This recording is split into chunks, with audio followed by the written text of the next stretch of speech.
আল্লাহ তাআলা বলবে, ও বেনামাজি গুনাহগারেরা, নেককারদের থেকে তোরা আলাদা হইয়া যা। গুনাহগারেরা এমন ভয়, আলাদা হইতে চাইবে না, কারণ অন্যদিকে জাহান্নামের আওয়াজ। আমার আল্লাহ তখন কুদরতি ভাবে একটা ঝাঁকুনি দিবেন, এমন একটা বাচুনি দিবেন।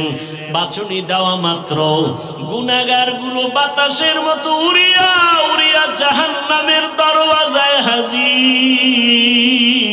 এই বেঈমানের বুকের মাঝে ছিদ্র করে দাও, ছিদ্র বানাইয়া বাম হাত বুকের ছিদ্র দিয়া ঢুকাও, পিঠের থেকে হাতটা বের কর। ফেরেশতারা ধরিয়া বুকটাকে ছিদ্র বানাইয়া গুনাহগার বেনামাজির বুকের মাঝ থেকে বাম হাতটা বাঁকা করিয়া ঢুকাইয়া পিঠের থেকে বের করিয়া এরপরে বলবে, আল্লাহ তোমার হুকুম মানলাম। আল্লাহ পিঠের হাতের মধ্যে আমল নিয়ে বলবে, ইকরা কিতাবাকা কাফা বিনাফসিকাল ইয়াউমা আলাইকা হাসিবা। ও গুনাহগার বেঈমান নাফরমান, তাকাইয়া দেখ, জীবনে নামাজ বাদ দিয়ে কত ঘুমাইছো, কত রাত দরওয়াজা জানালা বন্ধ করে মোবাইলে গুনাহ করেছো, দরওয়াজা জানালা বন্ধ করে কত অন্যায় করেছো। দেখ আমুল্লাহ সব লেখা।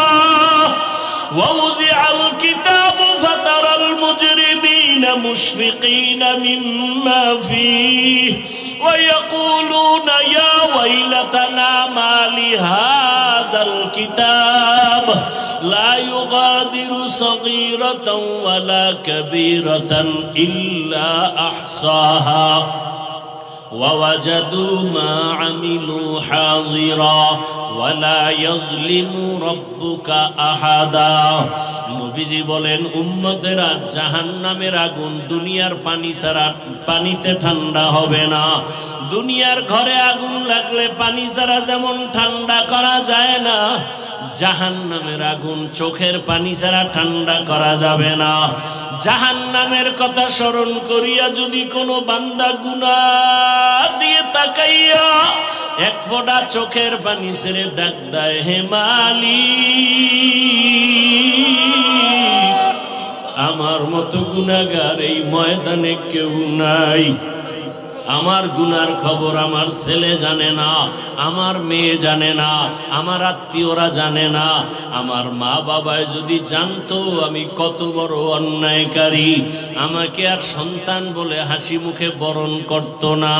আমার স্ত্রী যদি জানে আমি মানুষের উপরে জুলুম করে টাকা অর্জন করি, আমার স্ত্রী বলবে না খায়া থাকবো, তোমার ঘর করব না। সন্তান যদি জানে আমি কত বড় অপরাধী, কোনদিন সন্তান আমাকে বাবা বলে একটা ডাক দিবে না। অন্যায়ের খবর জানলে আপনেরাও দূরে সরিয়ে যাবে। আল্লাহ বলে, রে গোলাম, তাকাইয়া দেখ আমি বাউলা তোর কেমন দয়ার মালিক। এত গুনাহ করার পরে আমি আল্লাহ রাগ করিয়া পানি বন্ধ করি নাই, বাতাস বন্ধ করি নাই, খানা বন্ধ করি নাই, বরং আমি আল্লাহ তওবার দরওয়াজা দিয়ে ডাকি, আয় আয়, লা তাকনাতু মির রাহমাতিল্লাহ, ইন্নাল্লাহা ইয়াগফিরুয যুনুবা জামিআ, ইন্নাহু হুয়াল গফুরুর রহিম। ও বান্দা, জাহান্নামের ভয়ে কেন অন্তর কাঁপে না? জাহান্নামের আগুন কি সহ্য করতে পারবা? দুনিয়াতে সূর্যের গরম সহ্য করা যায় না, মশার কামড় সহ্য করা যায় না, বেতের বাড়ি সহ্য করা যায় না। ওরে গুনাহ নিয়ে কবরে গেলে দুই পার্শ্বের মাটির চাপ কেমন করে সহ্য করবি? জাহান্নামের আগুনের গরম কেমন করে সহ্য করবারে বাবা? আল্লাহর জাহান্নামের ভয়ে পাহাড়ের পাথরগুলো কান্না করতেছে। আল্লাহ বলেন, সুম্মা কাসাত কুলুবুকুম মিন বাদি যালিকা ফাহিয়া কাল হিজারাতি আও আশাদ্দু কাসওয়া ওয়া ইন্না মিনাল হিজারাতি লামা ইয়াতাফাজ্জারু মিনহুল আনহার ওয়া ইন্না মিনহা লামা ইয়াশাক্কাকু ফায়াখরুজু মিনহুল মা ওয়া ইন্না মিনহা লামা ইয়াহবিতু মিন খাশিয়াতিল্লাহ ওয়া মাল্লাহু বিগাফিলিন আম্মা তা'মালুন। আল্লাহর জাহান্নামের আযাবের ভয়ে আল্লাহ কোরআনে বলতেছেন, দেখ পাহাড়ের কত পাথর কান্না করে ঝর্ণা জারি করেছে। তুমি জাফলং যাও, সিলেটে যাও, চট্টগ্রামে যাও, পাহাড়ে দেখো ঝর্ণার পানি আসলে ঝর্ণা না, জাহান্নামের ভয়ে কান্না করতেছি। আবার আল্লাহ বলেন কিছু কিছু পাথর আছে আল্লাহর ভয়ে ফোঁটা ফোঁটা পানি পড়তেছে। আবার কিছু আল্লাহর ভয়ে পাথর আছে টাস টাস করে ফেটে যাইতেছে। এর কি হইল? ওই পাথর থেকে তোদের কলব কি মুর্দা হয়ে গেছে?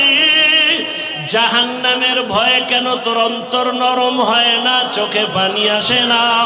ওরে ডানে বামে তাকাইয়া দেখো কত বান্দার চোখে পানি। তোমার আমার কপাল বড় খারাপ, গুনার কারণে দিলটা পাথর। আল্লাহ বেজার বুঝি হয়ে গেল।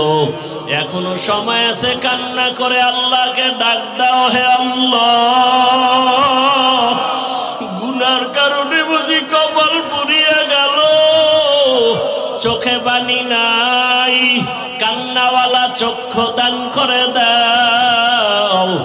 আর গুনাহ করব না, নামাজ ছাড়বো না, বেপরদায় চলবো না, আর দাড়ি কাটবো না। ও আমার যুবক বাবারা, তুমি স্কুলে পড়ো, কলেজে পড়ো, চাকরি করো, ব্যবসা করো, বাধা নাই। নবীজির আদর্শের মালা গলায় লাগাও। তোমার মতো কত নবীর আদর্শওয়ালা যুবক স্কুলে পড়ে, কলেজে পড়ে, নামাজি দাড়িওয়ালার অভাব নাই। মনেরে বুঝাও তুমি কেন পারবা না? তোমার মতো কত যুবক তাকায় দেখো জেনারেল লাইনে পড়ুয়া, জীবনে আরবি পড়ে নাই, ব্যবসা করে, চাকরি করে, নামাজ ছাড়ে না, র্যাব, আর্মি, পুলিশ, বিডিআরের চাকরি করে, নামাজি দাড়িওয়ালা, ওসি, ডিসিএসপি, নামাজি দাড়িওয়ালা। তুমি কেন পারবা না? আমার মাওলা তো গফফার, আমার আল্লাহর মতো দয়াময় কেউ নাই। ওরে আমার মাওলার মোহাব্বত যদি অন্তরে ঢুকাইতে পারো, ওরে তোমার টুপি মাথায় দিতে মনে চায় না, আর মাওলার আশেক যারা তাদের টুপি খুলতে মনে চায় না, তোমার দাড়ি রাখতে মনে চায় না। ওরে মাওলার পাগল যারা দেখো তাদের পোশাক খুলতে মনে চায় না, নামাজ ছাড়তে মনে চায় না, দাড়ি কাটতে মনে চায় না, বেপরদায় চলতে মনে চায় না। তোমার হারাম না খাইলে ভালো লাগে না, তাদের না খায়া থাকতে ভালো লাগে, হারাম খাইতে ভালো লাগে না। এমন অবস্থা যদি তৈরি করিয়া যাও, এরে যারা কষ্ট করিয়া নামাজ পড়ে, পাগড়ি পরে, জিকির করে, মাওলার মোহাব্বত নিয়ে চলতেছি, হাসরের ময়দানে বেনামাজি গুনাহগারেরা তাকায় তাকায় দেখবে এরা জান্নাতের ময়দানে যাইতেছি। জান্নাতের মধ্যে নবীজির সাথে ঢুকার পর আমার আল্লাহ ঘোষণা দিবেন, ও জান্নাতীরা, জান্নাতে ঢুকিয়া ভালো লাগেনি? বলে হ্যাঁ।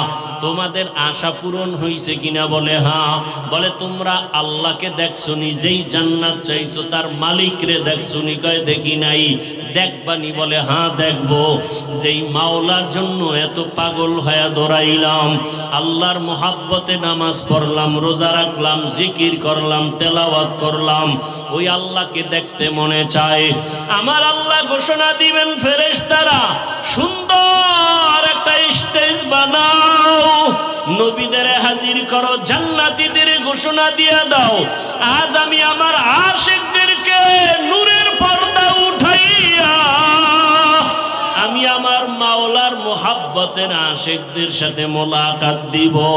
পূর্ণিমার চাঁদের মতো আমার আশিকরা আমাকে তাকায়া তাকায়া দেখবে।